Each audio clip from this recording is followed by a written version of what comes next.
Filippo Pellitteri, sconfitto alle elezioni, era stato nominato sindaco di Casteltermini dopo un ricorso per l'ineleggibilità di Gioacchino Nicastro. Ma Nicastro ha proposto un ricorso chiedendo la sospensione dell'esecutività del pronunciamento.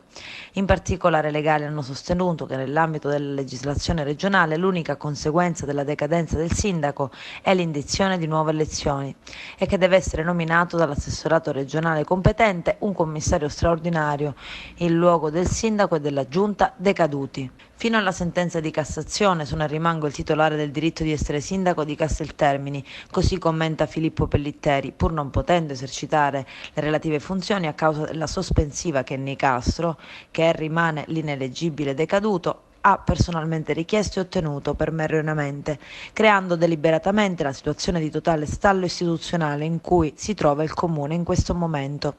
Poi prosegue Pellitteri: ritengo che occupare a qualunque titolo la carica di sindaco, anche solo facente funzione da parte di chi che sia ad ogni modo collegato all'amministrazione decaduta, in assenza di una sentenza di Cassazione che annulli il mio diritto a essere sindaco del comune al posto dell'ineleggibile, possa configurare specifici reati facilmente rilevabili dalle autorità inquirenti.